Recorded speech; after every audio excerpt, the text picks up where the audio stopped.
Hoy, Lori! Lumabas ka dyan!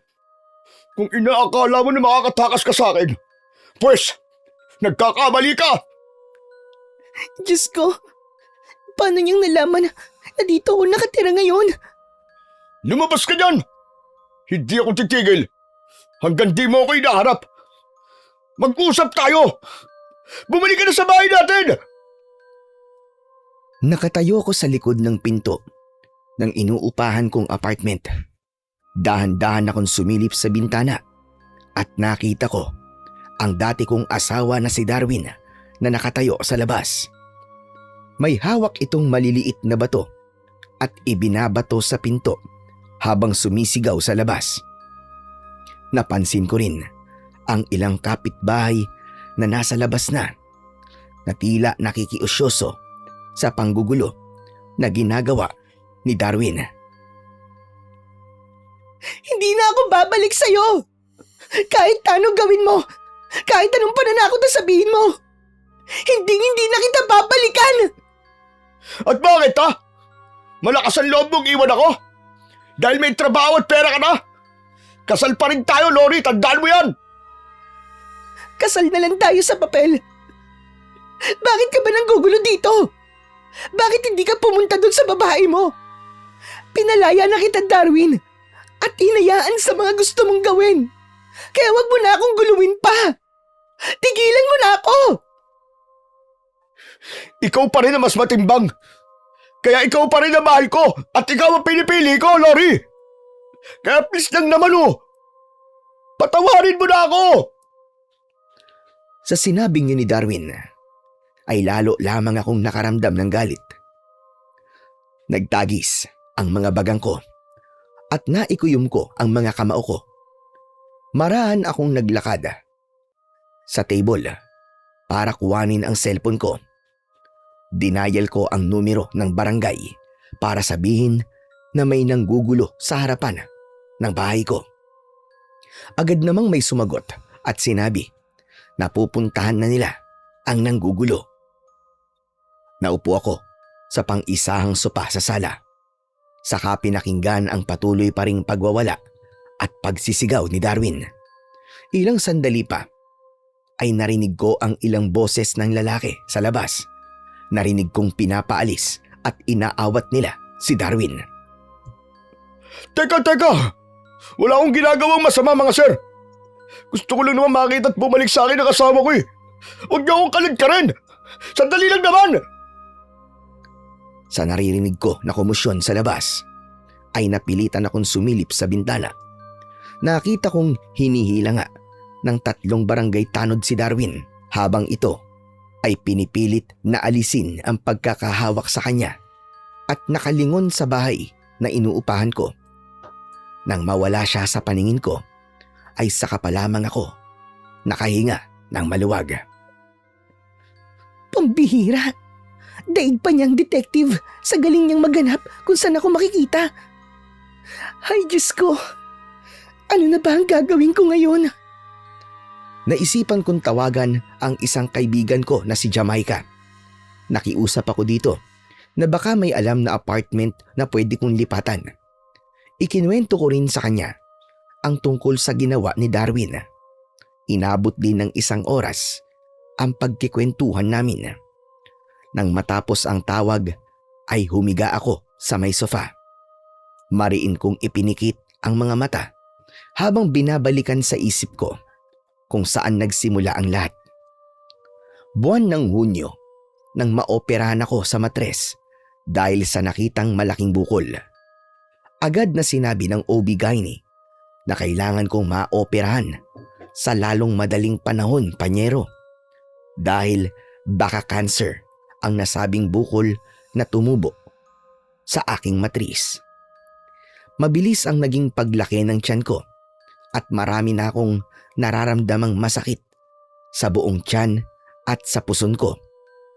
3 linggo ang inilagi ko sa ospital bago ko na operahan dahil maraming kinailangang clearance galing sa ibang doktor. Iniyakan ako ng asawa kong si Darwin dahil tinapat kami ni doktora na risky ang gagawing operasyon sa akin. Maaari akong mamatay habang inooperahan, pero kahit ganun ay nanatiling buo ang loob ko. Pumayag pa rin akong magpa-opera at pumirma ng waiver at consent. Tutol din ang papa ko sa operasyon, pero wala silang nagawa, panyero. Dahil ako mismo ang nagdesisyon para sa sarili ko. Naging matagumpay naman, panyero, ang operasyon sa akin. Naalis ang bukol, pati na ang matris ko ay kasabay na rin na inalis. Tinanggap ko na hindi na ako magkakaanak pa.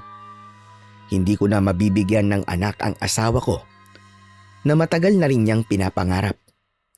Tinanong ko siya kung matatanggap ba niya ang kalagayan ko. Umiiyak siyang tumango at niyakap lang ako ng mahigpit. Bumulong pa siya sa tenga ko na ayos lang kahit wala kaming anak. Ang importante ay buhay ako at magkasama kami. Mga bulong ng pangako na pinapaniwalaan ko. Lumipas ang ilang buwan, panyero. Unti-unting gumagaling ang sugat at tahi ko na bunga ng operasyon. Habang lumalakas ako, ay nararamdaman ko ang pagbabago sa asawa ko. Mabilis na itong mainis o magalit kahit sa simpleng bagay lang. Madalas magpaalam na may pupuntahang kaibigan. Hindi na rin niya pinapahawak ang cellphone niya sa akin. Sa tuwing may tumatawag sa cellphone niya, ay lumalabas pa talaga siya para hindi ko marinig kung sino ang kausap niya. Hanggang isang araw, panyero, ay hindi sinasadyang naiwan ang cellphone niya dahil sa sobra niyang pagmamadali. Malapit na kasi siyang malate sa kanyang trabaho. Eksaktong nahawakan ko ang cellphone niya ay nag-vibrate yun. Nakita ko ang pangalan ng babae na hindi pamilyar sa akin.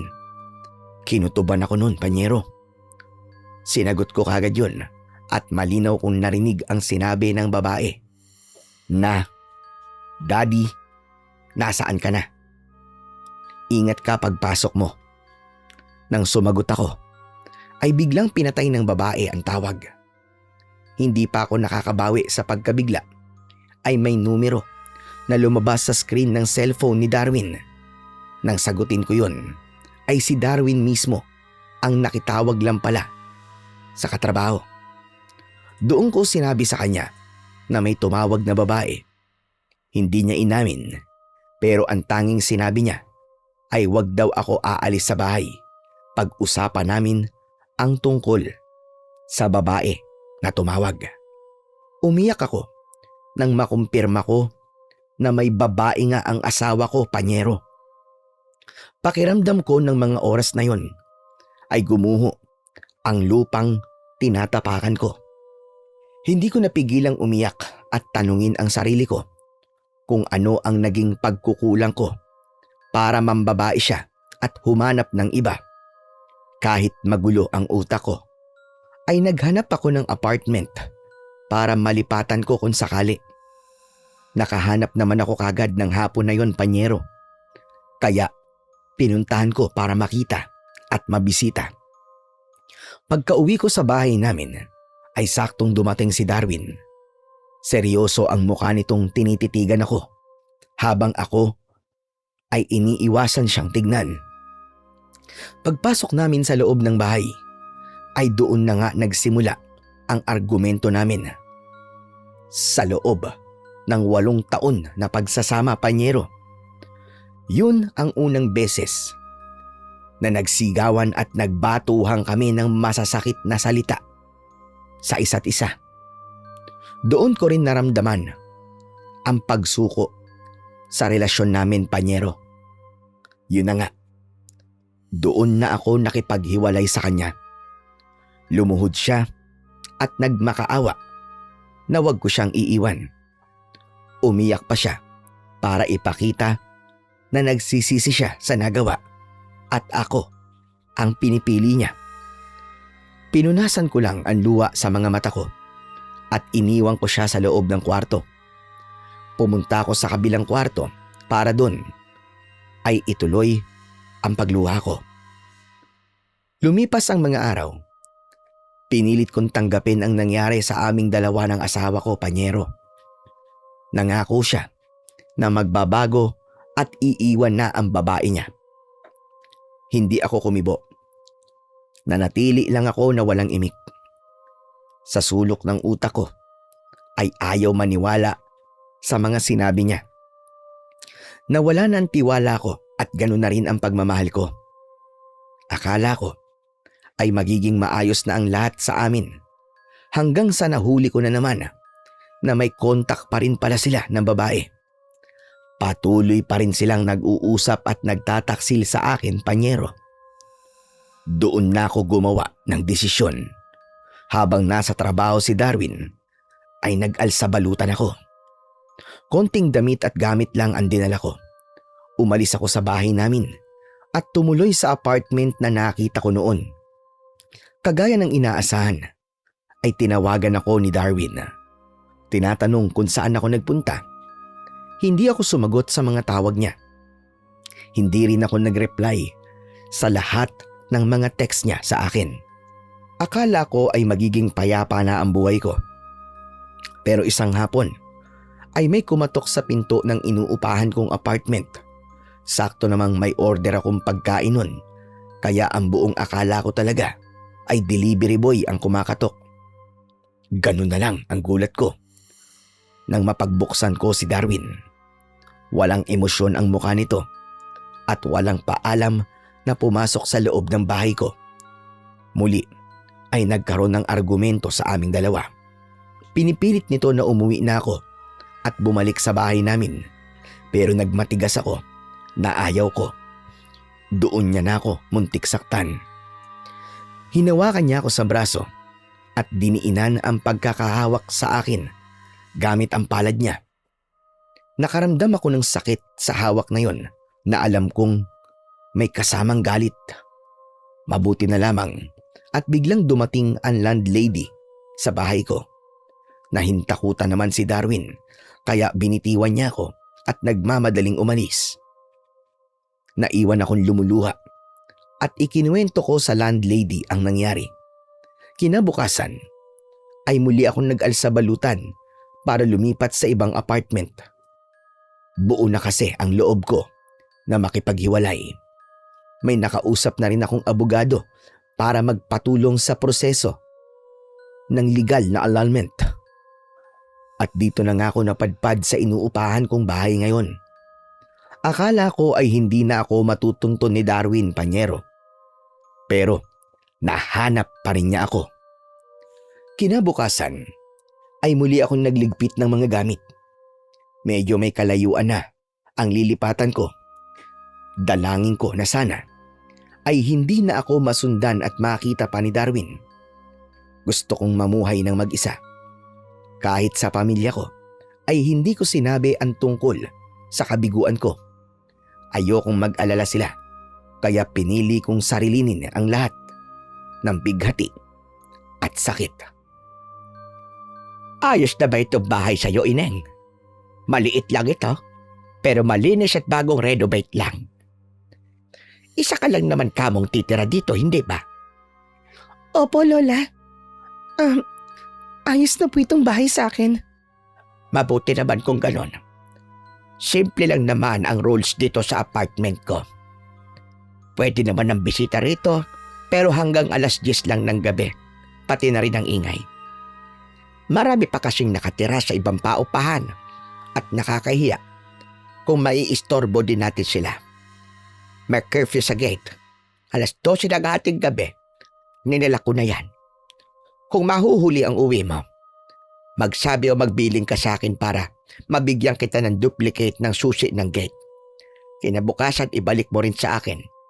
Bawal ang pakikipag-away sa mga kapitbahay o nangungupahan na gaya mo rin. Iniiwasan ko lang ang gulo dito. Kung may tanong ka pa, puntahan mo lang ako doon sa bahay ko. Sige po. Tatandaan ko po ang lahat ng yan. Maraming salamat po, Lola Elvira. O sige, dito na muna ako. Magluluto lang ako ng ulam. Mamaya ay bibigyan kita. Naku, wag na po. Huwag na po kayo mag-abala pa. Ayos lang po ko. Bibili na lang po ako mamaya.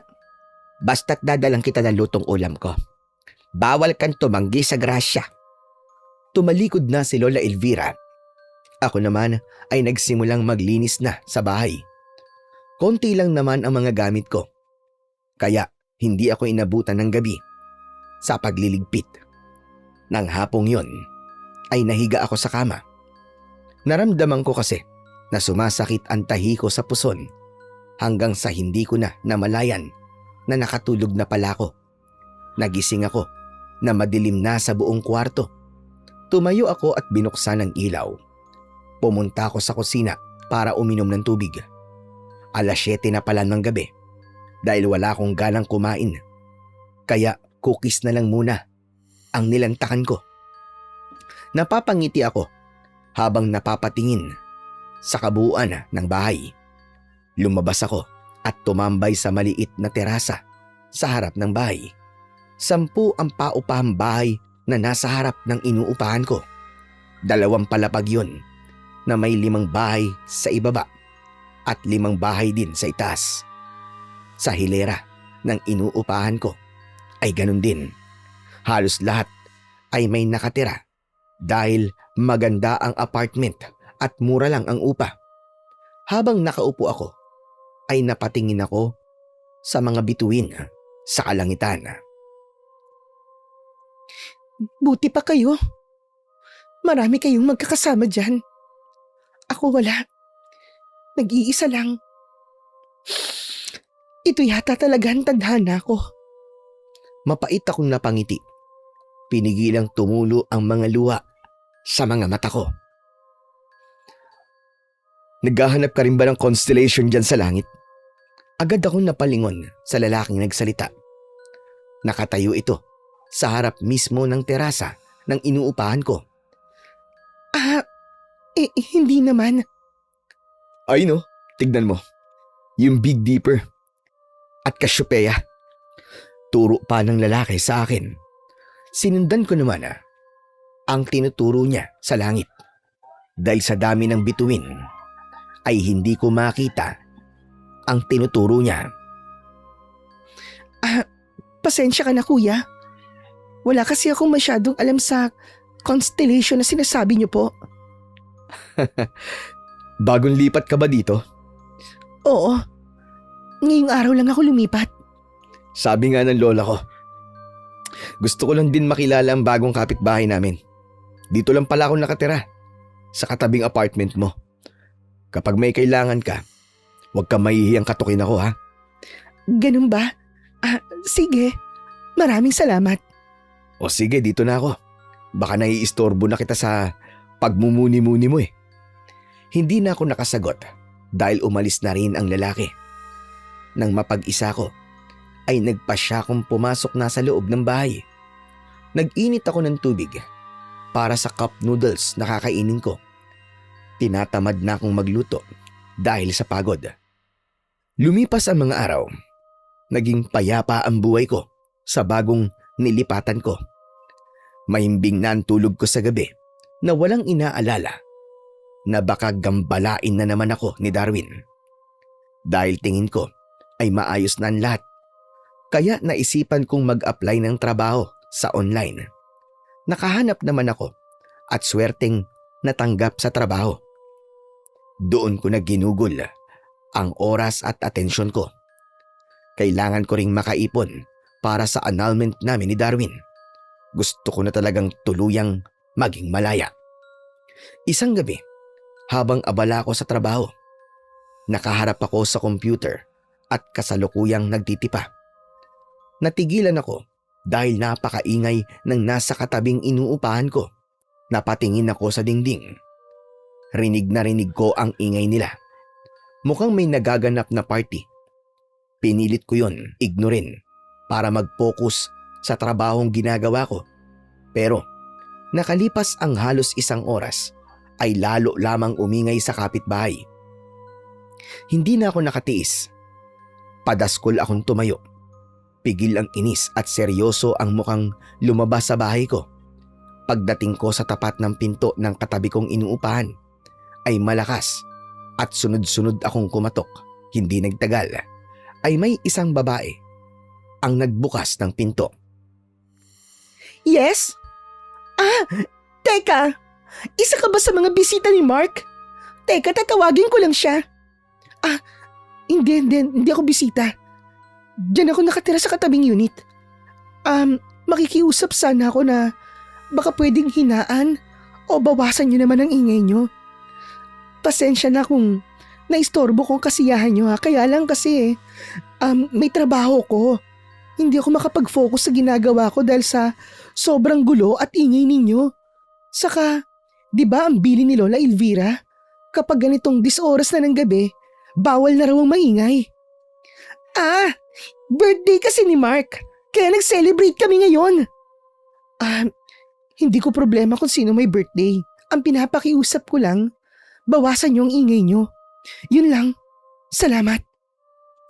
Marahan pa akong yumuko bilang paggalang. Nang makabalik na ako sa bahay ko, ay naisipan kong uminom ng tubig.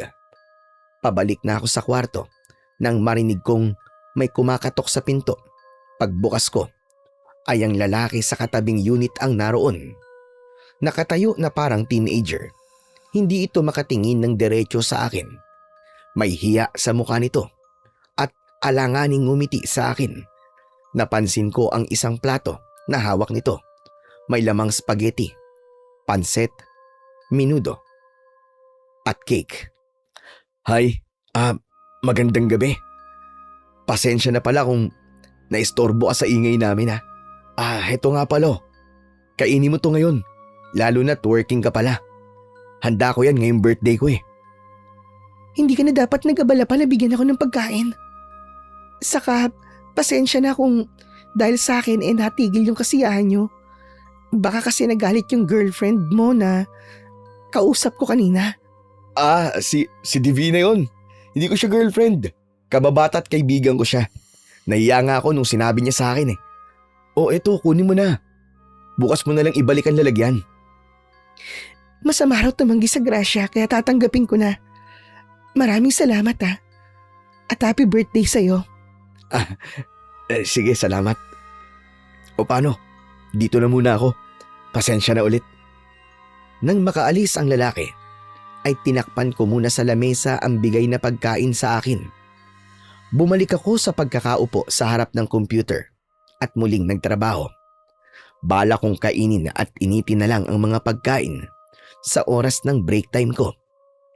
Kinabukasan, 8:00 ng umaga, nang maisipan kong lumabas ng bahay. Pupunta ako sa palengke para mamili ng pwedeng lutuin na ulam. Maglalagay na rin ako ng mga stocks na pagkain sa ref. Ineng, nakatulog ka ba ng maayos kagabi? Opo, Lola. Nakaidlip naman po ako kanina. Kahit ilang oras lang po. Nagkwento kasi sa akin ng apo ko kanina na pinuntahan mo siya kagabi dahil maingay sila. Alanganin akong napangiti saka naalala ang ginawa ko nung nagdaang gabi. Naku po, Lola. Baka nagalit po ang apo niyo sa akin. Hindi naman, Ineng. Pinagalitan ko pa nga siya. Alam naman niya ang rules dito pero nakalimutan niya tungkol sa curfew ng pag-iingay. Teka, saan pa ang punta mo ngayon? Diyan lang po sa palengke. Mamimili lang po ng konti. Baka pwede mo kung isabay sa pamimili mo. Medyo magakasi ang tuhod ko kaya masakit maglakad. Baka pwede mo naman akong ibili ng isda. Yung sariwang tilapia at gagataan ko. 2 peraso lang dahil mag-isa lang naman akong kakain. Sige po, Lola, wala pong problema. Teka, kukuha lang po ako ng papel at ballpen para mailista ko lahat ng ipapabili nyo. Medyo makakalimutin na po kasi ako eh. Pagkatapos mamili ng mga kailangan ko, ay agad ko ring inabot sa matanda ang mga pinabili niya. Ako naman ay umuwi na sa bahay ko para simulan ang lulutuing ulam para sa pananghalian. Sinigang na baboy ang lulutuin ko. Bala kong bigyan nun si Lola Elvira, pati na rin ang lalaki sa katabing unit ko. Habang nagluluto ako, ay pakanta-kanta pa ako. Masaya ako habang abala sa harap ng kalan. Nang makaluto, ay una kong binigyan ng ulam ang matanda. Nag-abala ka pa, Ineng. Pero salamat dito sa bigay mo. Mukhang masarap tong ulam ah. Ay nako, tamad-tama. May mahihigop akong mainit na sabaw. Walang anuman po, Lola Elvira. Ngayon nga lang po ako nagkaroon ng time na magluto ulit. Naging busy po kasi ako sa trabaho. Kumusta naman ba ang pananatili mo dito? Maayos naman po, Lola. Tahimik naman po dito eh. Tingin ko po tatagal po ako dito. Masaya ko na malaman yan. Halos lahat ng nangungupahan dito ay yan ang sinasabi. Ay teka, isasaling ko lang tong ulam para hindi na ako magbabalik pa ng mangkok. Hintayin mo lang, saglit lang ako. Nang makabalik ako sa bahay, ay muli ako nagsandok ng ulam. Ibibigay ko naman ito sa lalaking umuupa sa tabi ko. Kumatok ako sa pinto ng bahay niya at ilang sandali pa ay may nagbukas ng pinto. Mukha itong bagong gising at tingin ko na istorbo ko siya sa pagtulog. Nang makita niya ako ay mabilis itong nagbahagi ng ekspresyon. Parang bigla itong nagising at may pagtataka sa mukha. Pasensya na ha. Kung naistorbo kita, ibibigay ko lang sana to sa'yo. Mabilis na napatingin ang lalaki sa hawak kong mangkok na bahagya pang umuusok. Uy, wow, ayos ah. Paborito ko yan, sinigang. Nakakahiya naman na nagbigay ka pa ng ulam. Kinuha nito ang mangkok sa kamay ko. Kapalit yan doon sa pagkain na binigay mo sa akin kagabi. Kainin mo na yan, ngayong tanghali habang mainit pa. Pang-alis na rin ng hangover yan. Sorry kung amoy alak ako ah. Hindi naman. Sabi mo nga birthday mo kahapon, di ba? Kaya alam kong uminom ka. O sige, dito na muna ako. Kailangan ko pa kasing matulog dahil may pasok pa ako mamayang gabi. Salamat dito ah.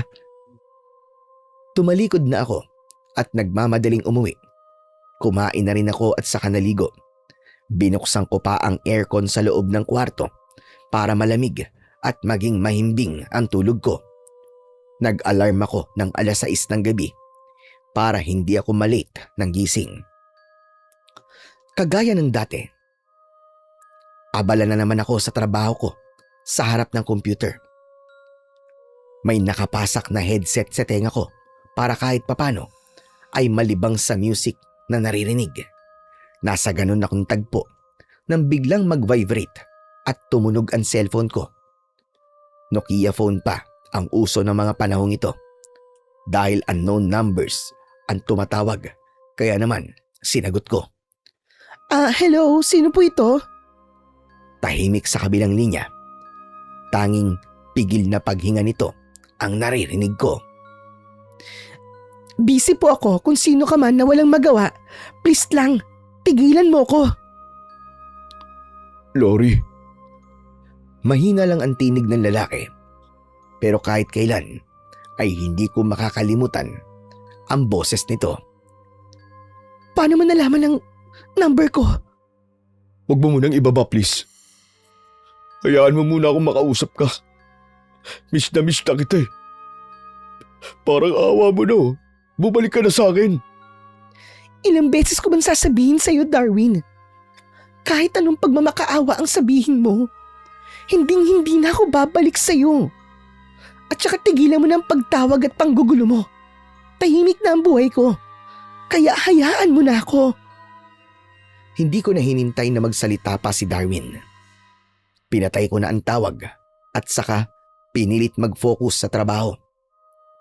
Nasa kasagsagan ako ng ginagawa nang biglang may kumatok sa pinto ng bahay. Mahina lang ang katok niya. Pinakinggan ko mabuti kung sa pinto ko ba yon nagmumula. Tumingin ako sa orasan na nasa dingding. 12:30 na ng hating gabi. Sa isip ko, sino naman ang kakatok sa bahay ko nang ganong oras ng gabi? May bagyang kaba at takot sa dibdib ko. Kaya naman kinuha ko ang kutsilyo at dahan-dahang naglakad patungo sa pinto. Muntik ko pang mabitiwan ang kutsilyo nang sunod-sunod nakatok ulit ang narinig ko. Para makasiguro ay sumilip muna ako sa bintana. Doon ko nakita ang lalaki na nakatira sa kabilang unit. Nakatayo ito at parang may hawak na kung ano. Maraan kong binuksan ang pinto. Nang magtama ang mga mata namin na lalaki, ay bigla itong matamis na ngumiti. I'm sorry to interrupt you. Alam ko na busy ka sa work mo ngayon. Hindi kasi ako makatulog eh. Kaya ito, gumawa ako ng maiinom. Sana makatulong para hindi ka antukin. Sabay abot ng may kalakihang plastic cup na may straw. Napansin ko rin ang nagyeyelong inumin na parang kape o tsokolate. Hindi ko tuloy alam kung anong sasabihin ko. Pero maraming salamat ha. Ilang araw na tayo nagkikita at nagkakausap pero hindi ko pa alam ang pangalan mo. Pwede ko bang malaman? Tipid ako napangiti. Lalo na nang mapansin ko na hindi makatingin ng tuwid sa akin ang lalaking kausap ko. Pilit nitong iniiwas ang tingin na para bang nahihiya. Ako nga pala si Lori. Ikaw, anong pangalan mo? Mark na lang. O sige, baka nakakaistorbo na ako sa Lori. Babalik na ako sa bahay ko. Kapag kailangan mo ng kausap o kakwentuhan, pwede mo akong katukin ha. Kapag hindi ako sumagot o lumabas, ibig sabihin nun, nasa trabaho ko nun. O sige ha. Nang mawala na sa paningin ko si Mark, ay pumasok na rin ako sa bahay ko. Napapangiti pa ako habang sinisip-sip ang inuming binigay sa akin. Wow, ang sarap naman ito. Mukhang di na ako aantukin sa buong shift ko ah. Nang oras na yon, ay naging magana ako sa trabaho. 5:00 ng madaling araw nang matapos ang trabaho ko. Nahiga ako sa kama at agad na nakatulog. 10:00 na ng umaga nang magising ako. Naghilamos lang ako at saka nagluto ng pagkain para sa tanghalian. Abala ako sa ginagawa nang biglang may kumatok. Sa isip ko ay baka si Lola Elvira ang kumakatok. Pagbukas ko ng pinto ay ang presko at nakangiting si Mark ang bumungad sa akin, panyero. Napatingin din ako sa maliit na kaserola na hawak nito. Malapit ng lunchtime, Lori. Sabay tayong kumain. Kaya lang, naghihiwa pa lang ako ng mga rekado sa lulutuin ko eh. Lumagpas ang tingin ni Mark sa akin at sumilip sa loob ng bahay ko. Tanaw mula roon ang kusina. Gusto mo tulungan na kita? Para sabay tayong mag-lunch. Malungkot kasing kumain ng mag-isa eh. Ayos lang naman pero hindi ka ba busy? Di naman. Marami akong oras para tumulong, no? Kung ganon, sige. Pasok ka sa loob. Pasensya na at medyo makalat ha. Hindi pa kasi ako nakakapaglinis. Gusto mo ako na rin na maglinis dito sa bahay mo? Hindi mo natatanong. Nag-aral ako ng housekeeping sa TESDA. Naku, hindi na. Kalabisan na yun, saka wala akong ibabayad sa'yo, no? Hindi naman ako naniningil eh. Ilibre mo na lang ako ng pagkain. Merienda, ganun. Ayos na sa akin yun. Eh baka magalit ang girlfriend mo. Wala ako nun, ano? Single ako and available. Medyo maloko ka rin pala ha. Tara na, tulungan mo na akong magluto para makakain na tayo. Ano ba lulutuin mo, Lori? Sarsyadong isda. Tapos, lalagyan ko ng pechay. Uy, masarap yun ah. Pero, mas masarap tong dala ko. Ano ba naman ang kaserola na yan? Hulaan mo. At ginawa pa akong manghuhula. Sinaing na tulingan na may taba ng baboy. Uy, paborito ko yan ah. Pero, lutuin muna natin yung lulutuin mo. Hindi ko alam kung bakit. Pero hinayaan ko si Mark na magluto sa kusina. Bawat galaw nito ay malaya akong pinapanood. Halatang sanay itong magluto. Natutuwa lang naman ako. Kasi ngayon lang ako may nakilalang lalaki na mahilig at marunong magluto. Saglit na napasulyap si Mark sa akin. Nagkatitigan kami at nabasa ko sa mga mata niya ang kakaibang saya at lungkot. Sanay talaga ako magluto kasi lumaki akong independent eh. Saka may ka-live-in partner ako dati. Oo talaga? Ano na nangyari sa ka-live-in partner mo? Nasaan na siya ngayon? Ayun, sumakabilang bahay na. I see. May anak ba kayo, Mark? Wala. Hindi kami nagkaanak. Buti nga't wala eh. Kasi kung nagkataon na meron, baka hindi sa akin yun at kawawa ang bata. Kung naghiwalay rin kami. Ikaw, wala ka bang asawa? Meron pero hiwalay na. Kaya nga ako napadpad dito kasi tinataguan ko yung ex-husband ko. Nahuli ko siyang may iba, kaya pinili ko makipaghiwalay. May anak kayo? Wala. Twice kasi ako na miscarriage. Naoperahan din ako sa matris, kaya wala na akong kakayahan na mabigyan pa siya ng anak. Siguro yun ang dahilan, kaya siya naghanap ng iba. Hindi lang talaga sila marunong makontento. Mukha ka naman mabait. Kahit gaano kabait at kabuti ang isang tao, kung hindi marunong makontento, maghahanap pa rin niya ng iba. Mas gusto ko na lang na mag-isa kaysa may kasama nga ako. Pero niloloko at sinasaktan lang naman ako. Hayaan mo na yun. Move on ka na lang. At piliin mo magpatuloy sa buhay. Marami pa namang ibang lalaki sa mundo, no? Yung matitino. Yung tatanggapin at mamahalin ka kahit sino ka pa. Sa ngayon ayoko muna. Kapag may dumating, salamat. Kapag wala naman, salamat pa rin. Mas gusto ko mamuhay ng tahimik at malaya kahit mag-isa lang ako. Nang matapos magluto si Mark, ito na rin ang nagpresentang maghain. Ako naman ay nagtimpla ng orange juice para sa inumin namin. Sa ilang buwan kong solong kumakain, ay ngayon ko lang ulit naramdaman na maging masaya at magana dahil may kasama at kasabay akong kumain. O ano, kumusta ang luto ko? Nagustuhan mo ba? Masarap ba? Oo, masarap. Pasado sa panlasa ko. Yes, mabuti naman at nagustuhan mo. Sige, kumain ka ng kumain. Ubusin natin tong ulam na dala ko.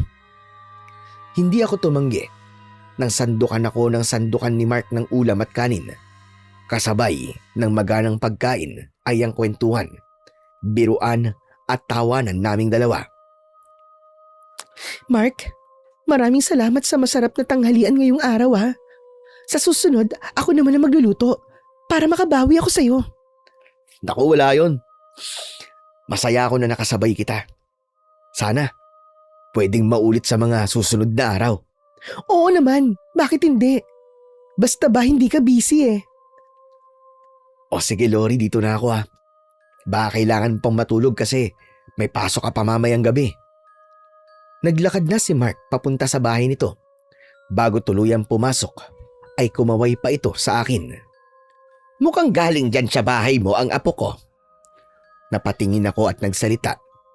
Natanaw ko si Lola Elvira na nasa labas ng terasa ng bahay ko. Nakatanaw ito sa pinto ng bahay ni Mark. Opo.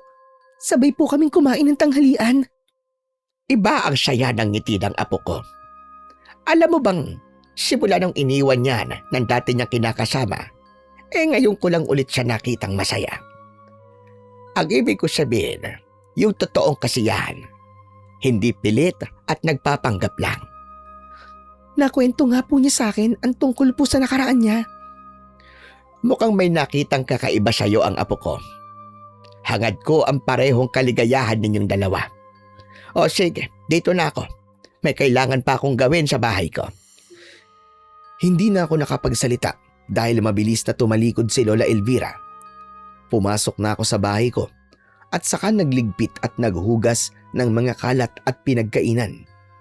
Habang nakahiga ako sa kama, ay hindi ko mapigilang mapangiti. Naiisip ko si Mark at ang masayang naging kwentuhan namin.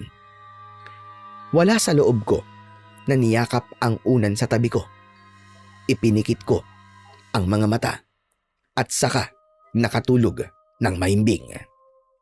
Nang mga sumunod na araw ay naging madalas ang pagkatok at pagpunta ni Mark sa bahay ko. Tuwing gabi ay magdadala siya ng mainit o malamig na kape na may halong tsokolate para hindi raw ako antukin. Sa umaga naman ay dadalhan din niya ako ng pagkaing almusal na niluto niya. Ganon din sa tanghali. Siya na ang nagpipresentang magluto ng ulam namin. Hinayaan ko siyang kumilos at maging malaya sa kusina ng inuupahan kong bahay. Kung titignan, ay para kaming masayang mag-asawa na nagsasama sa maliit at payak na bahay na yon. Isang tanghali, pumunta si Mark sa bahay ko. May dala itong lutong ulam habang ako ay nagpipili ng mga damit para sa isasalang sa washing machine. Nang makita niya ako sa ginagawa ko, ay mabilis niyang inilapag sa lamesa ang dalang kaserola at lumapit sa akin. Anong ginagawa mo? Hindi mo ba nakikita? Di naglalaba. Tambak ng labahin ko eh. Ako na dyan, maghain ka na lang. Kunot ang noo na napasulyap ako sa kanya. Inagaw nito ang bra at panty na hawak ko.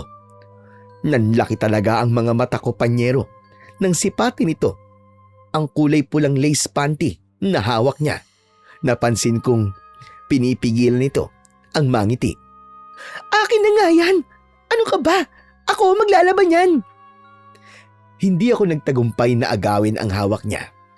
Itinaas nito ang mga andis ko sa ere. Alam kong pagod at puyat ka sa trabaho mo. Ako na maglalaba. Saglit lang sa akin to. Utang na loob ko pa yan sa'yo kung sakali. Hindi ako naniningil. Masaya lang ako sa ginagawang pagtulong sa'yo. Ano ka ba? Alam mo, nagtataka na ako sa'yo. Kasi madalas mo kong tulungan at ipagluto. Hindi ko alam, bakit mo ginagawa ang lahat ng ito? Kasi nga, masaya ako na pagsilbihan ka. Anong sabi mo? Pakilakasan nga. Wala po. Sige na, maghain ka na. Kasi kailangan mo nang kumain ng labandero.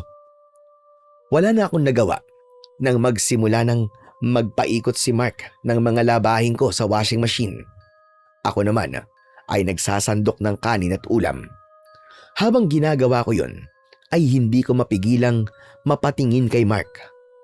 Ayoko man maramdaman, pero habang abala siya sa ginagawa at nakatagilid siya sa akin, ay saka ko siya malayang tinitigan.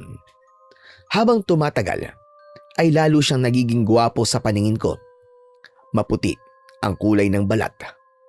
Payat ang pangangatawan, pero kahit ganon, ay bumagay naman ang saktong laki ng muscles nito sa braso. May katangkaran din at magaganda ang pares ng mga mata na kung tumingin ay parang laging nakikiusap. Napapitlag pa ako nang bigla itong lumingon sa direksyon ko. Baka matunaw ako sa mga titig mo, ha? Tinitignan ko lang yung ginagawa mo, no? Sus! Palusot ka pa eh. Kitang-kita ko.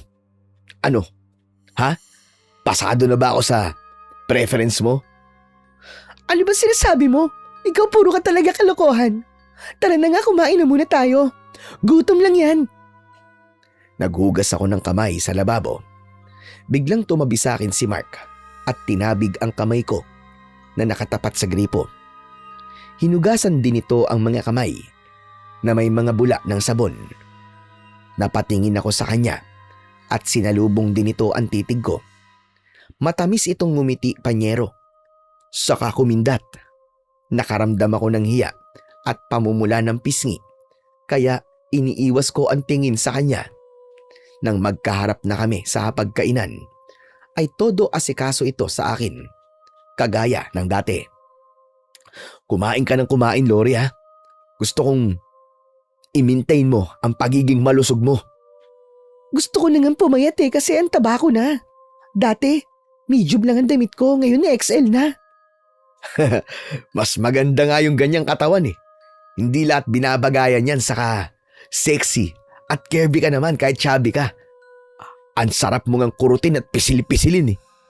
Palibasa, walang makukurot sa'yo. Puro ka kasi buto.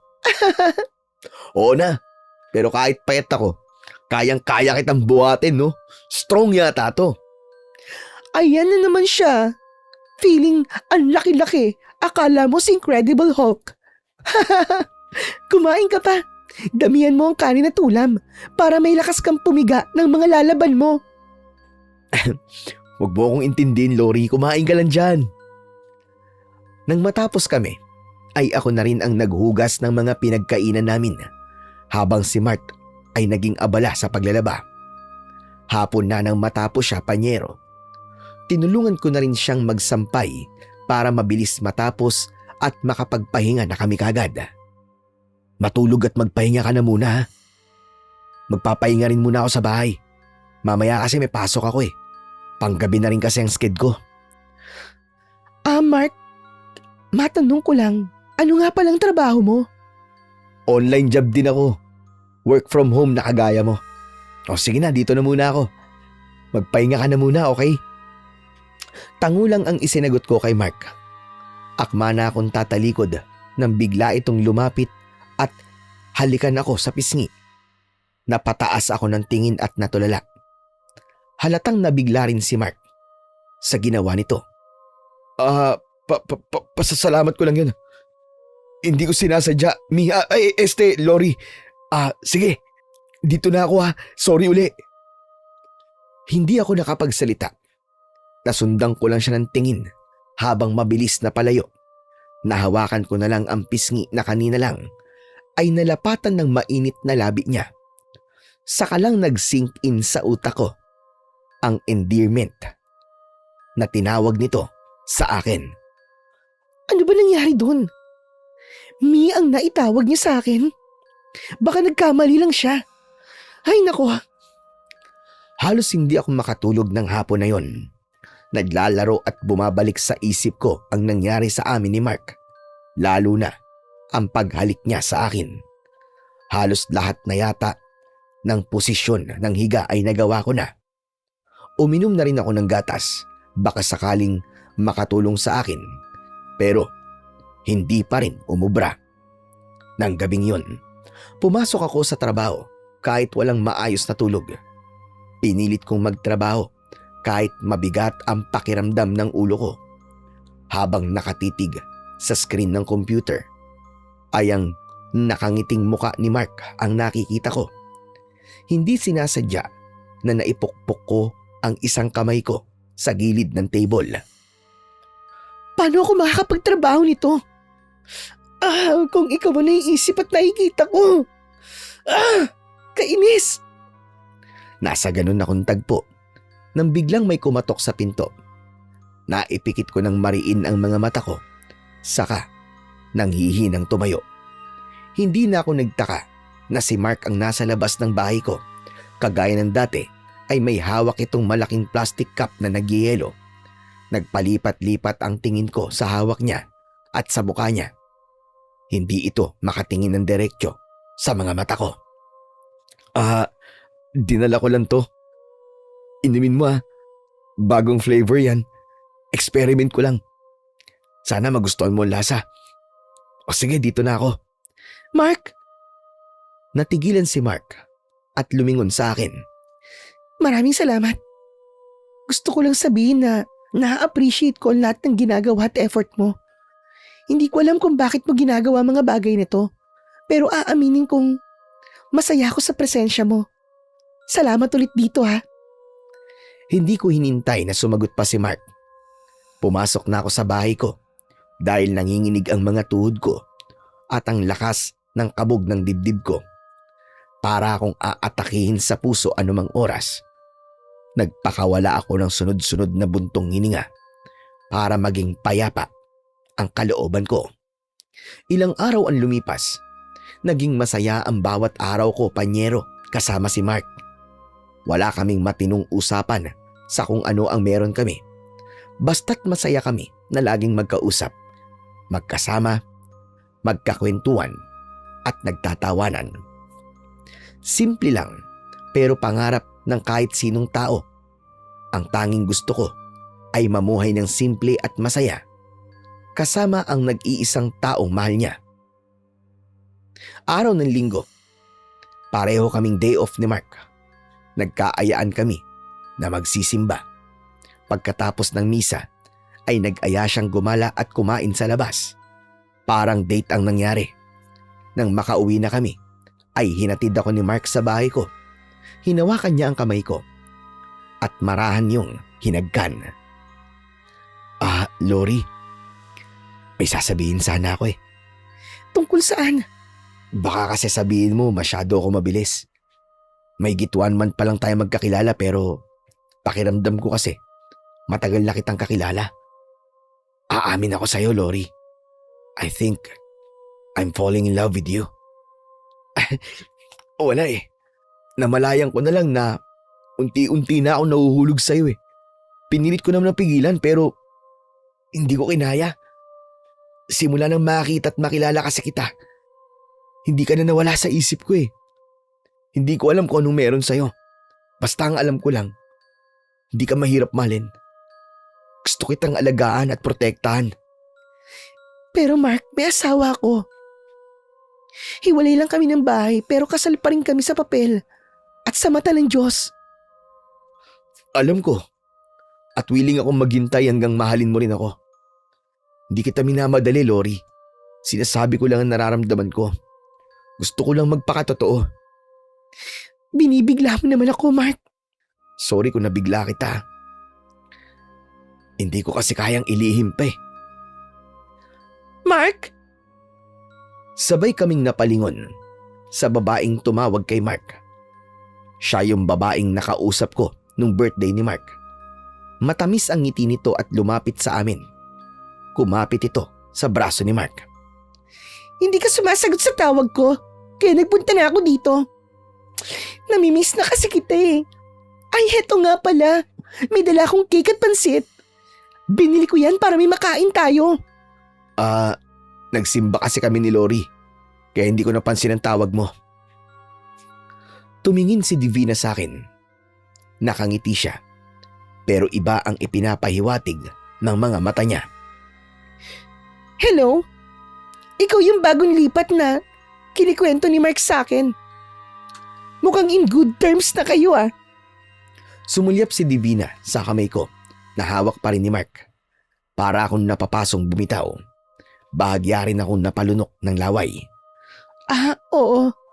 We're friends naman eh. Mabait kasi tong si Mark. Agree ako sa sinabi mo. Magkababat at magkaibigan kami ni Mark. Siya nga pala. Gusto mo bang mag-join sa amin? Tara sa loob ng bahay ni Mark. Hindi na. May gagawin pa kasi ako eh. Ano nga palang gagawin mo? Gusto mo tulungan kita? Naku, hindi na. Maglilinis lang naman ako.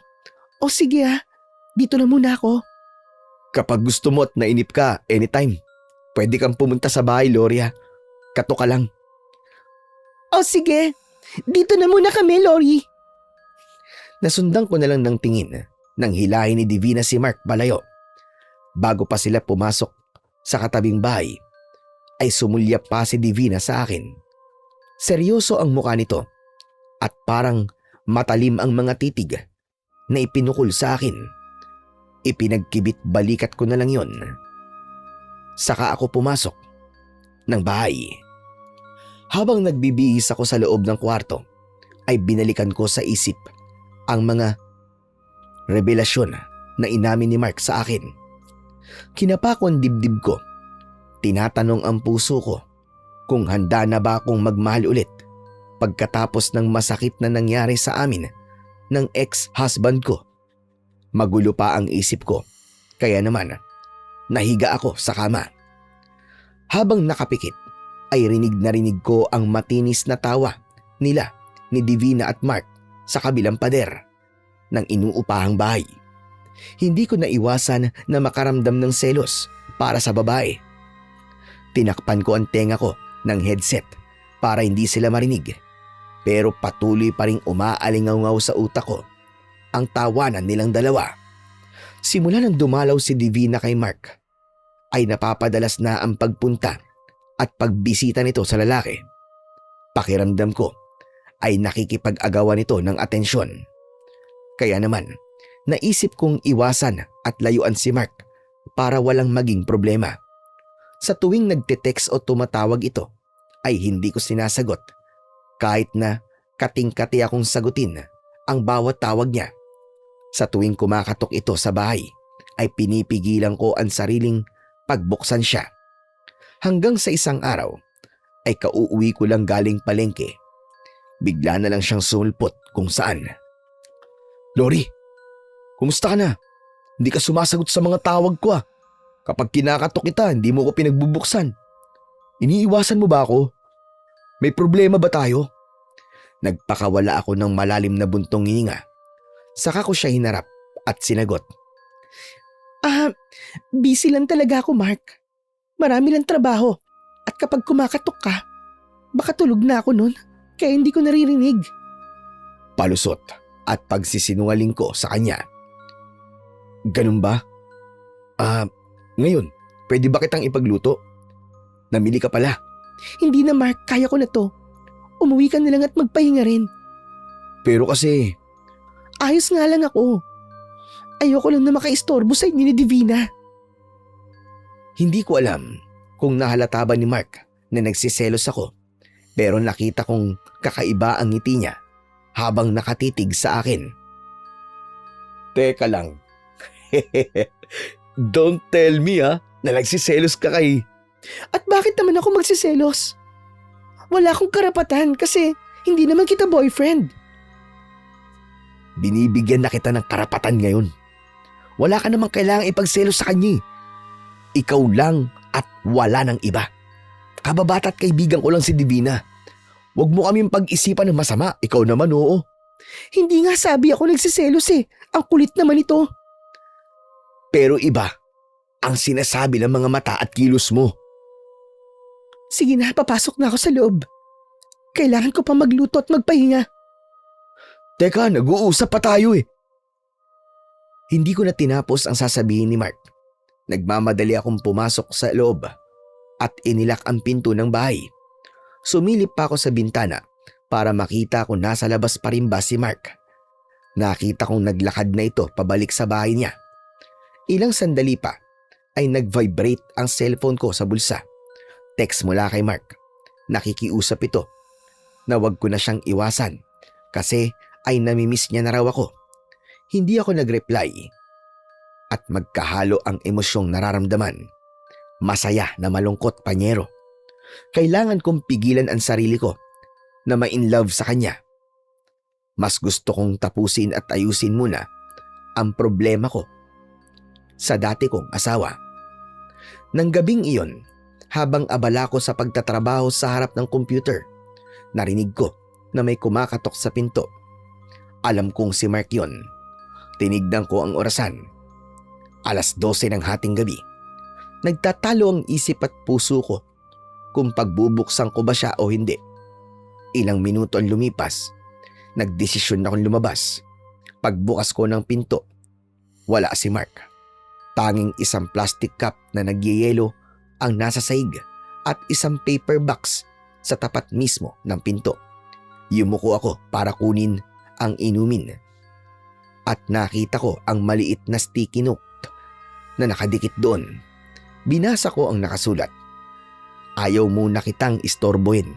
Alam kong busy ka pero inumin mo to. At kapag nagutom ka, kainin mo itong empanada na ginawa at niluto ko para sa'yo. Parang hinaplos ng malamig na kamay ang puso ko. Nakaramdam na naman ako ng kilig. At nang magdamag na yon, ay hindi napuknat ang ngiti ko sa labi. Ganado akong nagtrabaho habang sinisip-sip ang nagyayelong iced coffee at kumakagat ng piraso ng empanada. Ilang gabi ng ganun ang setup namin ni Mark.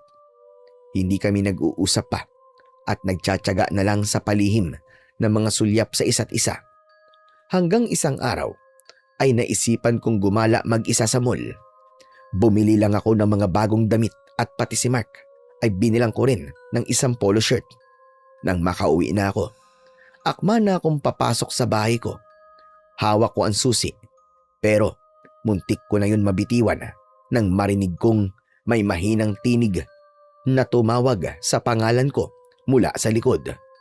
Kahit hindi ako lumingon, alam ko kung sino yon. Kumusta ka na, Lori? Long time no see. Mariin akong napapikit. habang nangangatog ang mga kamay at buong katawan ko. Hindi ko alam kung ano ang gagawin. Parang natulos ako sa kinatatayuan ko at hindi ko kayang gumalaw man lang. Narinig ko ang mga yabag ng paa niya na palapit sa akin. Mabait talaga ang tadhana sa akin. Akalain mong nakita kita sa mall kanina, kaya sinundan kita. Kung saan ka na ba nakatira ngayon? Hindi ako nakatiis, kaya humarap ako kay Darwin. Hindi mo ba talaga titigilan ng pagsunod-sunod sa akin? Tahimik na ang buhay ko, Darwin. Bakit ba? Bakit pilit mo pa akong ginugulo? Dahil asawa pa rin kita. Mahal pa rin kita. At ayoko kitang sukuan. Kaya kahit ilang beses ako magmakaawa at tumingi ng tawad sa iyo, gagawin ko. Bigyan mo lang ako ng one last chance. Kahit anong sabihin mo, Darwin, hindi na ako maniniwala sa'yo. Tapos na tayo. Hintayin mo na lang ang annulment papers na ipapadala ng lawyer ko sa'yo. Hindi ako pipirma, Lori. Akin ka lang. At walang ibang pwedeng mangbayari sa'yo. Mahigpit akong hinawakan ni Darwin sa braso ko. Nakaramdam na naman ako ng takot. Baka kasi saktan niya ako. Bitawan mo si Lori. Sabay kaming napatingin ni Darwin kay Mark na seryoso ang mukhang nakatayo sa labas ng terasa. Ngumisi si Darwin habang nakahawak pa rin sa braso ko. At sino ka naman? Nanliligaw ka ba sa asawa ko, ha? Di mo kailangan malaman kung sino ko. Ang sabi ko, bitiwan mo siya. Duwag lang ang lalaking kayang manakit ng babae. Para sabihin ko sa'yo, may asawa na tong babaeng nililigawan at pinagtatanggol mo. Umalis ka na at huwag mo kaming pakialaman. Ikaw ang dapat na umalis, Darwin. Tigilan mo na ang panggugulo mo sa akin. Tumahimik ka. Kung inaakala mo na makakatakas ka sa akin, nagkakamali ka. Kahit sa impyerno ka pa magpunta, susundan at susundan kita. Hindi ko alam ang eksaktong nangyari na malayang ko na lang na lumuwag ang pagkakahawak sa akin ni Darwin. Bigla itong natumba sa sahig. Dumugo ang labi nito at galit na tumitig kay Mark na noon ay nakakuyom ang mga kamao sa labis din na galit. Nag-aapoy ang mga mata at titig nito kay Darwin. Agad namang tumayo si Darwin at binigyan ng isang malakas na suntok si Mark. Pero nakailag ito. Hindi ko kayang panoorin lang ang dalawa. Kaya naman, pumagit na ako para awatin sila. Tumigil na kayong dalawa! Tama na yan! Ipinagtatanggol mo pa ang lalaking to. Kaya naman pala ayaw mo makipagbalikan sa akin eh. Dahil may iba ka na. Itong tatandaan mo, Lori. Hindi ka mapupunta sa iba. Sa akin ka lang. Kung pwede akong pumatay, gagawin ko. Masiguro ka lang na akin ka. Ayaw mo palang mawala sa'yo eh. Pero bakit nagawa mo siya saktan at lukuhin? Nakakataas ba ng ego at pride kapag maraming reserbang babae, ha? Tumigil ka. Pare-pareho lang tayong mga lalaki ng mga babaero. Huwag mong sabihin na kahit kailan, hindi ka nanloko ng karelasyon mo. Hindi talaga. Dahil hindi mo ako kagaya. Nakasinliit ng munggo ang utak. Abot! Sira ulo ka! Sige, damputin niyo po ang lalaking dayo na yan na nanggugulo po dito sa paupahan ko. Agad na lumapit ang dalawang barangay tanod kay Darwin. Hinawakan ito at pilit na tinataboy palayo.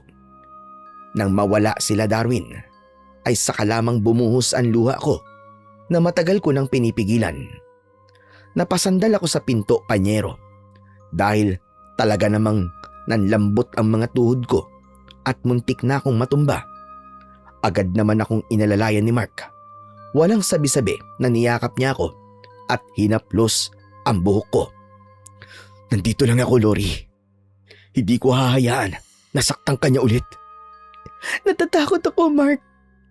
Lalo na't nalaman na niya kung saan ako nakatira ngayon. Hindi na ako magtataka kung bakit hiniwalayan mong ugok na lalaking yun. Hindi niya deserve ang isang katulad mo. Tahan na, Lori. Nandito lang ako. Babantayan kita. Sisiguraduhin kong hindi na siya makakalapit sa'yo. Napayakap na rin ako kay Mark at umiyak na lang sa balikat niya. Napansin ko si Lola Elvira na nakangiting nakamasid sa amin. Hindi na ito nagtagal. Tahimik na tumalikod at umalis. Nang may masmasan ako, ay mabilis kong pinahiran ang mga luha ko sa mata. Gamit ang hinlalaking daliri, ay pinahiran din ni Mark ang mga luha ko.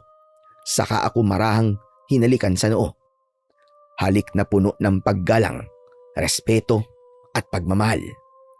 Inaya niya ako sa loob ng bahay ko at siya na rin ang nagpasok ng mga pinamili ko na nagkalat sa labas. Tahimik akong nakaupo sa sofa habang siya ay nagbukas ng ref at kumuha ng yelo para ilagay sa baso. Inabot niya sa akin ang isang baso ng malamig na tubig. Naupo siya sa tabi ko at nagkasya na lamang na pagmasdan ako. Dumaan ang mga araw na napuno ako ng takot at pangamba. Takot panyero na baka manggulo na naman si Darwin sa labas ng bahay ko. Pangamba na baka nagbabantay at nagmamasid lang siya sa paligid at hinihintay na magkaroon ng pagkakataon para muli akong saktan.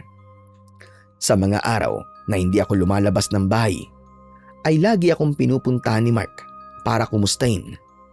Mas naging maalaga at maasikaso pa nga siya. Minsan ay dala pa niya ang laptop niya sa bahay ko at sa sala siya nagtatrabaho. Masaya ko sa atensyon na binibigay niya sa akin. Hanggang sa nahiling ko na sana dati pa kami nagkakilala. Baka iba ang naging buhay mag-asawa ko kung nagkataon. Sa tuwing abala ito na nakaharap sa laptop ay pasimple akong sumisilip mula sa pinto ng kwarto ko. Tinititigan ko lang siya. Buo na ang araw at gabi ko kapag nasilayan ko ang gwapong mukha niya. Pero ang inaakala kong masayang pagsasama namin ay magkakaroon ng problema. Isang hapon, naririnig ko si Divina na nasa bahay ni Mark. Parang umiiyak ang babae. Tingin ko ay nagtatalo silang dalawa ni Mark. Ayoko man makiusyoso pero hindi ko napigilan ang sarili ko. Itinapat ko ang kanang tenga ko sa dingding para marinig ang usapan nilang dalawa. At ito ang narinig ko. Mark, bakit hindi mo ako magawang gustuhin? Di hamak na matagal mo ako naging kaibigan kaysa kay Lori. Dahil parang kapatid lang ang turing ko sa'yo, Divina. Patawarin mo sana ako. Mas maganda kung sa iba mo na lang ibaling yung pagmamahal mo. Paano? Kung hindi ko kayang ibaling sa iba, Mark. Ikaw ang gusto at mahal ko. Gagawin ko ang lahat. Mahalin mo lang ako, Mark. Hindi ko gustong saktan ka. At never pumasok sa utak ko na hahantong tayo sa ganito. Gusto ko lang maging tapat sa'yo. May mahal na akong iba, Divina. At hindi naman natuturuan ng puso. Ang hirap tanggapin ang mga sinabi mo. Umasa ako na kahit kaunti may puwang ako sa puso mo. Umasa ako na pwede. Yung pala, mas pinili mo pang bago mong kakilala kaysa sa akin na nakasama mo sa ilang taon ng buhay mo. Pagsisisihan mo to, Mark. Hindi man ngayon, pero sinisigurado ko sa'yo na magmamakaawa ka sa akin. Pagkatapos ng huling salitang binitiwan ni Divina, ay nabalot na ng katahimikan ang kabilang bahay. Nanghihina na napaupo ako sa lamesa. Ngayon ko naisip na kaya naman pala may iba sa mga titig ni Divina sa akin dahil may lihim pala itong pagtingin kay Mark. Isang linggo ang matuling lumipas, Panyero. Hindi sinabi ni Mark sa akin ang nangyari sa pagitan nila ni Divina. Siguro ay ayaw nitong pag-usapan pa ang tungkol doon. Nahihiya rin naman akong magtanong, kaya nagkunwari na lang ako na walang alam. Siya nga pala. Hindi na yata bumibisita si Divina sa'yo. Baka busy lang siya sa negosyo nila. Mas okay na rin yun na wag siyang pumunta kasi mas gusto kong magkaroon ng quality time sa'yo. Ay sus, tigilan mo nga yan. Baka maniwala ako sa'yo. Totoo lahat ng sinasabi ko sa'yo, Lori. Kung pwede nga lang nasamahan kita dito sa bahay mo 24/7 para makasiguro lang akong safe ka, gagawin ko yon. Gusto ko kasi yung lagi kitang nakikita. Gusto ko maniwala. Pero may bahagi ng puso ko na pumipigil sa akin. Alam mo naman kung ano ang sitwasyon ko, di ba? Alam ko. At gaya ng sinabi ko dati, willing akong maghintay. Sasagot pa sana ako. Pero bigla akong napahawak sa dibdib ko. Pakiramdam ko ay biglang may matulis na bagay na tumusok sa dibdib ko. Nakita ni Mark ang naging reaksyon ko. Kaya inalalayan niya akong maupo. Lori, anong nangyayari sa'yo? May masakit ba sa'yo? Parang ang daming tumutusok sa dibdib ko. Ang sakit! Teka, dadaling kita sa ospital. Walang inaksayang oras si Mark. Agad itong tumawag ng tricycle at saka ko isinakay. Pagdating sa ospital, ay para na akong lantang gulay, panyero. Mabilis naman nakakuha ng stretcher si Mark. At doon ako pinagtulungang isakay. Pagpasok sa loob ay may lumapit kagad na doktor. Inasikaso naman nila ako kagad. Nagsagawa ng ECG pero normal naman ang resulta. Wala namang nakita at kakaiba kaya pinalabas din ako ng araw na yon. Naging stable naman ang pakiramdam ko. Parang himala na biglang nawala ang nararamdaman ko kanina. Ipinagluto ako ni Mark ng mainit na sabaw para makahigop daw ako. Sabay na rin kaming kumain ng hapunan at ng gabing yun ay nagpaalam kami sa trabaho na hindi muna makakapasok. Magpahinga ka na, Mi. Dito lang ako sa tabi mo, babantayan kita. Kung tabihan mo kaya ako? Ayos lang ba? Nahihiya akong tumango bilang pagsang-ayon. Gumuhit ang matamis na ngiti sa labi ni Mark. Tumabi ito sa akin. Umunan ako sa dibdib niya. Sa kanya ako ikinulong sa mainit niyang bisig. Nagkasya lang kami sa ganung posisyon hanggang sa pareho kaming nakatulog na magkayakap. Kinabukasan, akala ko magtutuloy-tuloy na ang pag-ayos ng pakiramdam ko. Pero nagising ako na parang may tumutusok na naman sa dibdib ko. Pagmulat ko ng mga mata ay diretso kong bumangon. Naalimpungatan din si Mark at kahit inaantok ay bumangon din siya. Mi, bakit? Ayos ka lang ba? Sumasakit na naman ang dibdib ko, Mark. Parang tinutusok-tusok na naman. Gusto bang daling kita ulit sa ospital? Ayoko nakikita ng ganyang kalagayan mo eh. Makakagaya nung nakaraan na walang makita na mali sa akin. Pero ano kaya talaga to? Hindi kaya epekto yan ang pagpupuyat mo? Hindi ko alam eh. Pwede rin dahil sa lahi namin. Sa side ng papa ko, halos lahat ng tiyahin at chewing ko may sakit sa puso. Ganon din si papa. Teka, ikukuha lang kita ng maligamgam na tubig. Baka sakaling makatulong. Nang umalis si Mark, ay lalo lamang nadagdagan ang sakit na nararamdaman ko.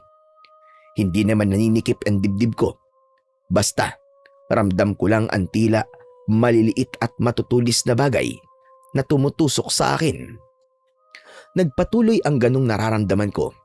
Ilang araw akong absent sa trabaho dahil pabalik-balik ang pagsakit ng dibdib ko. Mawawala pagkalipas ng 1 o 2 oras, tapos babalik na naman at uulit lang na ganon na naman. Pati si Mark ay hindi na rin nakakapasok sa trabaho dahil sa sobrang pag-aalala sa akin.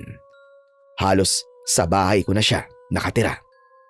Ayaw niyang mawalay sa tabi ko kahit segundo lang. Doon ko naramdaman ang pagiging miserable ko. Ilang ospital at doktor na ang pinuntahan namin para malaman kung ano itong sakit na dumapo sa akin. Maraming test at laboratories ang ginawa pero wala talagang makitang kakaiba o sakit sa akin. Nalungkot ako ng sobra at dinamdam ang nangyayari. Naisip ko na baka kinakarma na ako dahil sa pang-iiwan ko sa asawa ko. Pero heto ako, at may ibang lalaking kasama sa bahay ko na hindi ko naman asawa at hindi rin malinaw sa akin kung anong relasyon ang meron kami. Mark, mabuti pang bumalik ka na sa bahay mo. Iwan mo na ako. May sariling buhay at trabaho ka rin. Huwag mong pabayaan yun nang dahil lang sa akin. Kahit bumalik ako sa bahay ko, hindi ako mapapakali kung alam ko na ganyan ang lagay mo.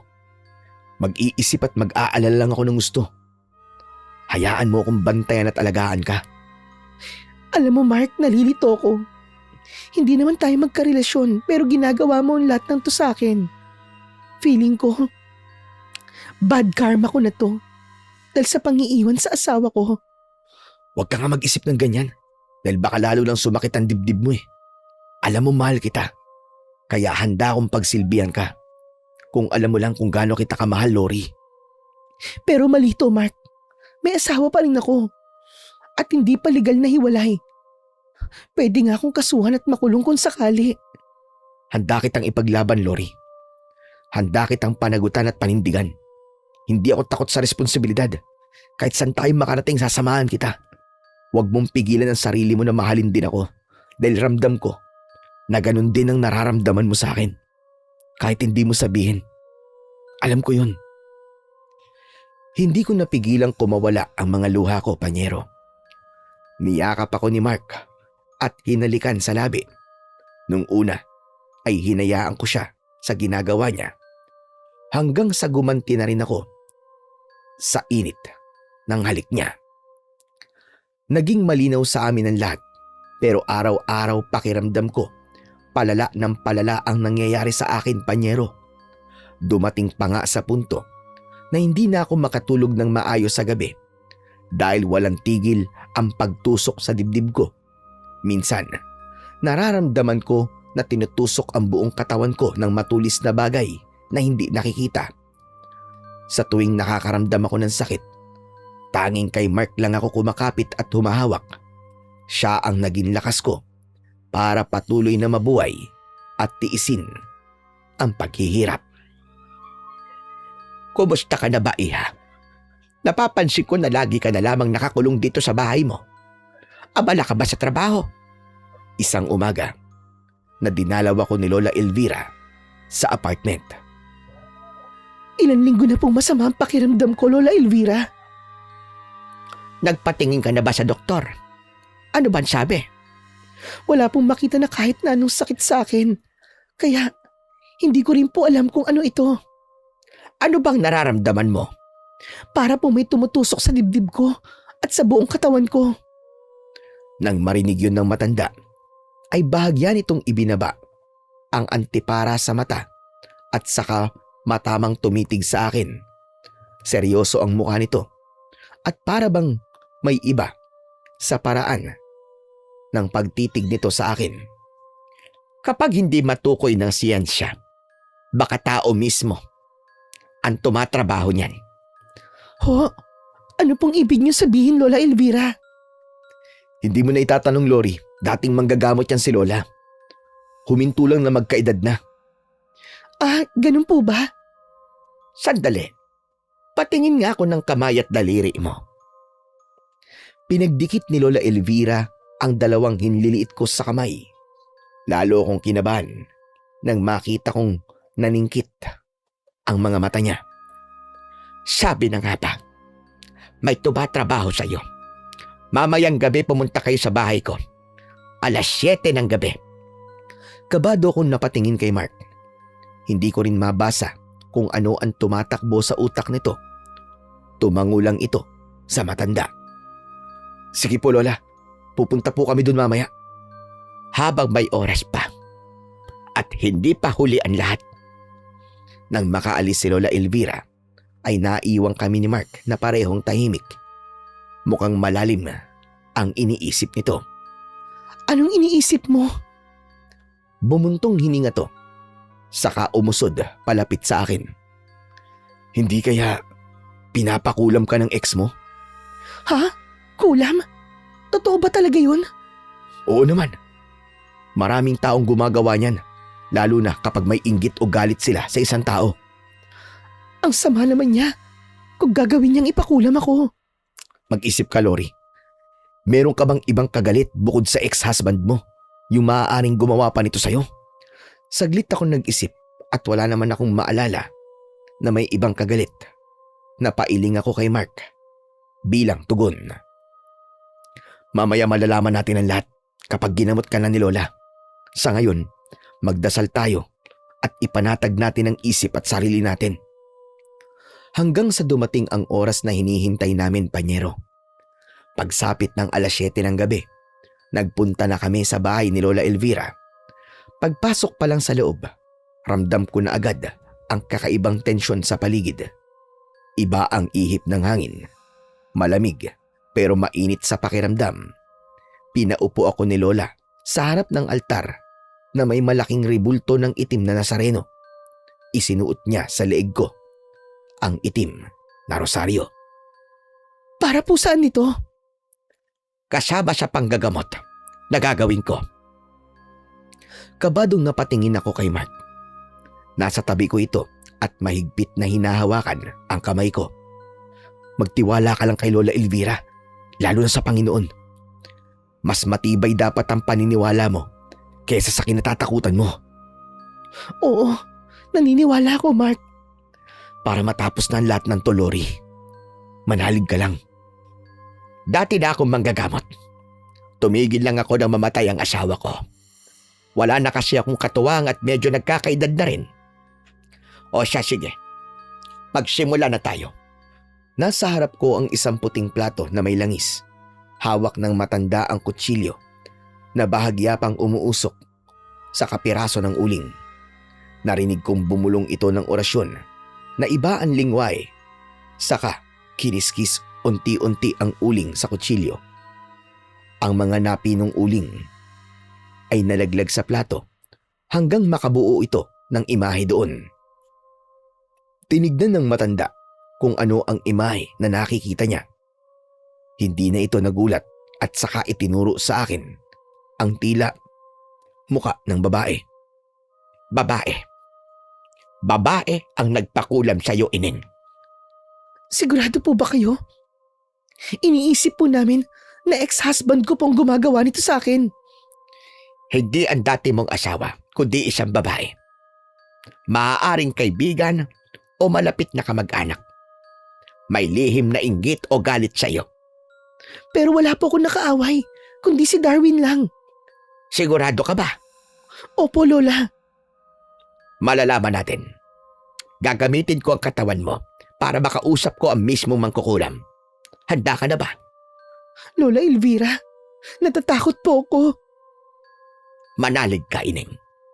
Saglit lang ito. Naramdaman kong muli ang paghawak ni Mark sa kamay ko. Pinisil niya yon para sabihin na naroon lang siya. Gumanti ako ng pisil sa palad niya. Kinabig niya ako at saka hinalikan sa noo at ulo ko.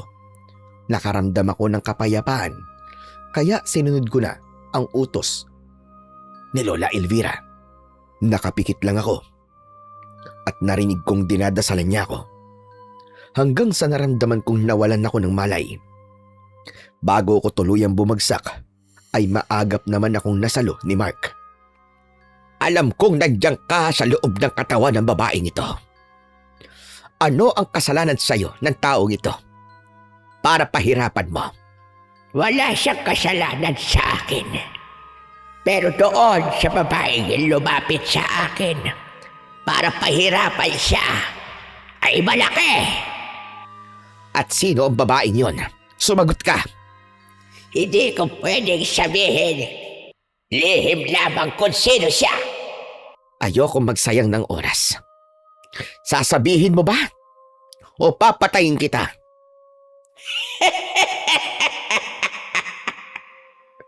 Papatayin? Sino'ng tinakot mong matandang hukluban ka? Malakas ako. Kaya hindi mo ako mapapatay. Yang babae ang kailangang mamatay. Sa tono ng tawa mo, parang ikaw pang mukhang hukluban sa ating dalawa. Hindi ka matadaan sa pakiusapan, ha? Kung ganon, wala akong pagpipilian. kundi ang labanan ka. Umusal si Lola Elvira ng Latin na dasal, paulit-ulit hanggang sa narinig nila na humihiyaw sa kirot at sakit si Lola Marta. Nakasalukuyan pa rin nasa loob ng katawan ni Lori. Yun ang mangkukulam. Ngunit si Lori ang sumisigaw, pero boses yun ng matanda. Saan mo natutunan ang dasal na yan? Napakasakit! Parang may tinik na lating o pumupulupot at tumihigpit sa katawan ko. Itigil mo yan! Itigil mo! Ngunit patuloy pa rin si Lola Elvira sa pagdarasal para parusahan ang matandang mangkukulam. Hindi ako titigil. Hanggat hindi mo sinasabi kung sino ang gustong magpapatay sa babaeng ito sa pamamagitan ng iyong pagkulam. Sasabihin ko na! Parang awa mo na! Itigil mo na ito! Huwag mo akong patayin! Titigil lang ako rito kapag sinabi mo na sa akin. Sino? Si Divina! Divina! Yan ang pangalan ng babae nagpunta rito sa bahay ko para ipakulam yung kaaway niya.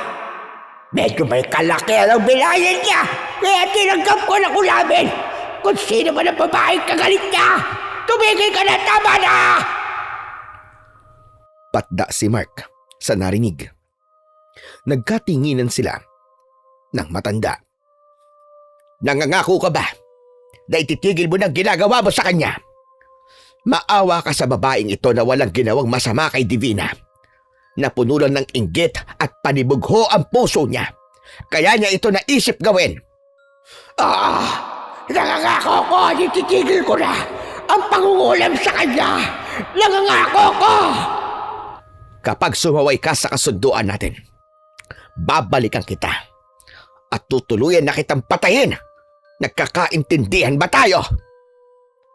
Muling umusal ng dasal at ritual si Lola Elvira hanggang sa naramdaman ni Mark na nag-iba ang atmosfera sa buong paligid. Nawala rin ang nararamdamang tensyon kanina. Ilang sandali pa ay nagmulat ako ng mga mata. Nagtaka pa nga ako dahil nakahiga na ako sa mahabang sofa. Nasa tabi ko si Mark at hawak pa rin niya ang kamay ko. Ano pong nangyari? Tapos na, Ineng. Sumuko na ang mangkukulam, kaya ititigil na niya ang pagpapahirap na ginagawa sa'yo. Nakilala niyo po ba kung sino po ang kumukulam sa akin? Napansin kong makahulugang nagkatinginan sina Mark at Lola Elvira. Lori, si Divina, siya nagpakulam sa'yo. Ha? Bakit? Anong ginawa ko sa kanya? Siguro nagalit siya dahil tinanggihan ko ang pag-ibig na inaalok niya nun. Naging tapat lang ako sa nararamdaman ko sa kanya, Lori. Ayoko siyang paasahin at lokohin. Kaya sinabi kong, ikaw ang mahal ko. Kaya palang gawin ng isang tao to. Sa kagaya kong walang naging kasalanan sa kanya. Ganun naman talaga, Ineng. Gumaganti sila sa mga taong mahal ng minamahal nila. Kaaway ang tingin nila sa'yo. Kaya kapag nasaktan at nahirapan ka, doble ang sakit noon kay Mark dahil nga mahal ka niya. Ngunit tingin ko naman ay tapos na ang lahat ng ito. Umuwi ka na muna para magpahinga. Bumawi ka ng lakas at tulog. Ang laki na ng ipinayat mo. Malaki rin ang eye bags mo at nangangalumata ka na. At ikaw naman, Apo, pakainin mo siya ng masusustansyang pagkain at painumin ng mga herbal para mabilis makabawi ng lakas. Opo, Lola. Maraming salamat po talaga at tinulungan niyo po si Lori. Walang anuman, Apo. Hangad ko ang kaligayahan sa inyong dalawa. Basta't nandito lang ako kapag kailangan nyo ng tulong ko. Maraming salamat po, Lola Elvira. Pagdating sa bahay ay napansin ko ang isang anino na nakatago sa dilim malapit sa bahay ko. Kumabog ang dibdib ko sa kaba. Hindi nagtagal ay nagpakita ang anino sa akin. Walang iba yon kundi si Darwin. Nakasuksok sa bulsa ng pantalon nito ang dalawang kamay. Seryoso ang muka na nakatingin sa akin. Nang magtama ang mga mata namin, ay biglang nagbago ang ekspresyon nito. Mula sa tila galit ay napalitan ng pag-aalala. Mabilis itong lumapit. Hindi alintana na nasa tabi ko si Mark. Ano nangyari sa'yo, Lori? Bakit ganyan ang itsura mo? May sakit ka ba? Huwag mo siyang hawakan. At bakit hindi? Asawa pa rin niya ako, kaya may karapatan akong malaman ang sitwasyon niya. Please lang, wag na kayo mag-away. Darwin, nakikiusap ako, wag ka namang gulo. Gusto ko magpahinga na. Pagod na ako. Aalis ako, pero sabihin mo sa akin kung ano nangyari sa'yo. Nakapagpa-check up ka na ba? Ano sabi ng doktor? Walang nakitang sakit. Nagpagamot ako kay Lola Elvira at sinabi niya na may kumukulam sa akin. Ha? Kulam? Teka, sino? Yung kababata ni Mark ang nag-utos. Naramdaman ko ang paghawak ni Mark sa kamay ko. Dumikit pa siya lalo sa akin. Napatingin naman si Darwin at naintindihan na nito ang sitwasyon sa pagitan namin. Alam ko naman na may namamagitan na sa inyo. Pero alam mo, Lori, gusto ko pa rin na magkabalikan tayo. Mas gusto mo bang tapusin na lang kesa ayusin? Sorry Darwin, pero hindi na maaayos pa. Lalo na kung wala na akong tiwala at pagmamahal sa'yo. Darwin, palayain mo na lang ako. At hangad ko na matagpuan mo rin ang para sa'yo. Hindi na ako aasa pala kung ganun. Bigyan mo na lang ako ng pagkakataon na humingi ng tawad sa'yo, Lori. Sa mga nagawa kong mali at kasalanan. Sana, patawarin mo na ako. Kapatawaran mo na lang. Kahit hindi na maging tayo ulit. Tipid akong ngumiti kay Darwin Panyero.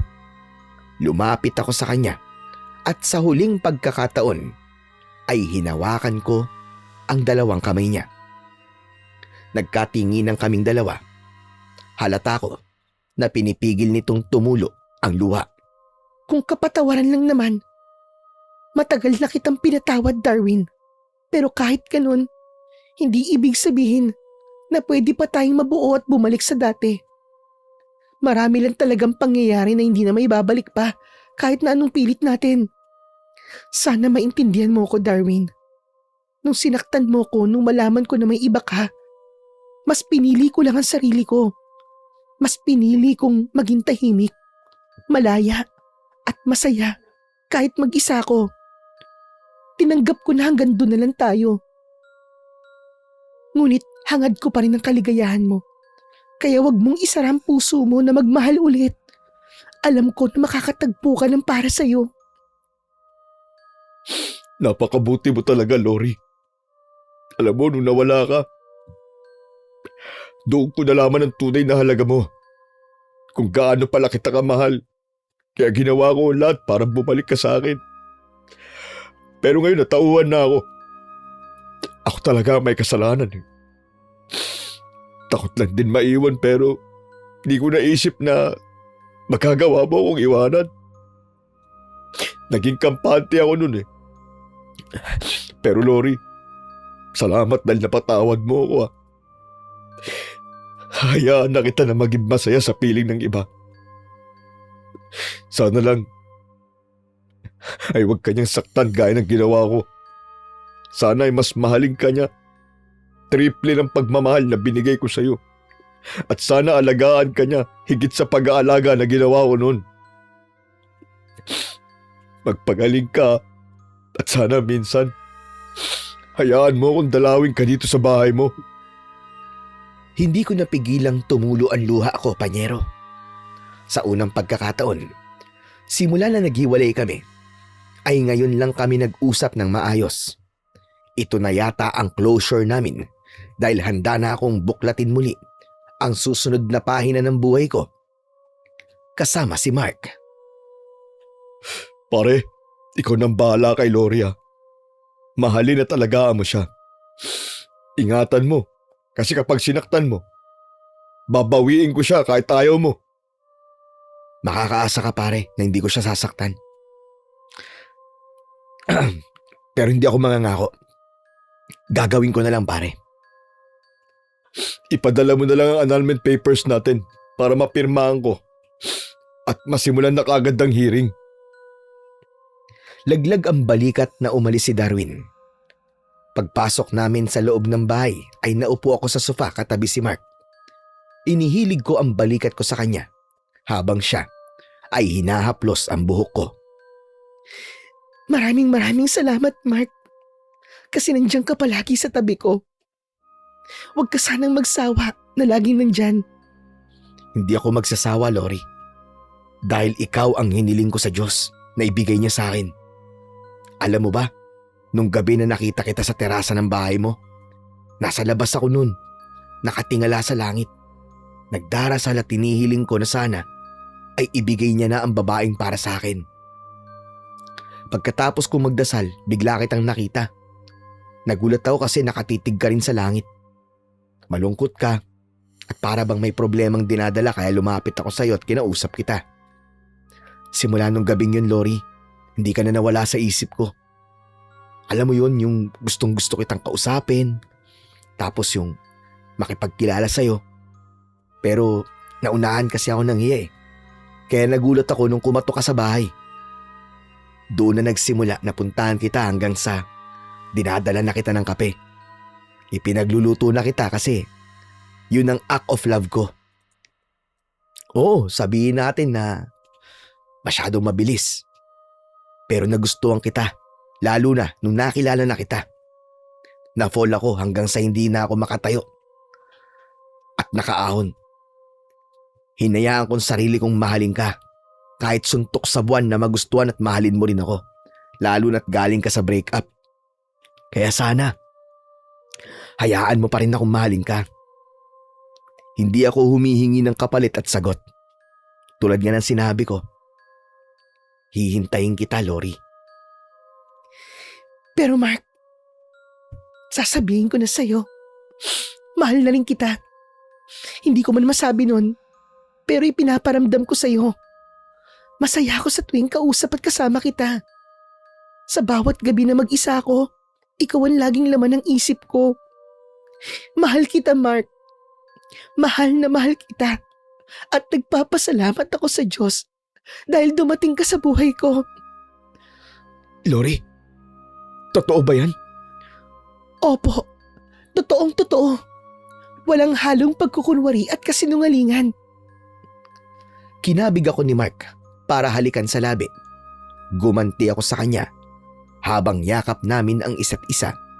Unti-unti ay napahiga ako sa sopa at sa gabing yun ay ipinaramdam namin sa bawat isa ang tunay na pagmamahal na nararamdaman namin. Lumipas ang mga araw, Panyero. Naging maayos na ang pakiramdam ko.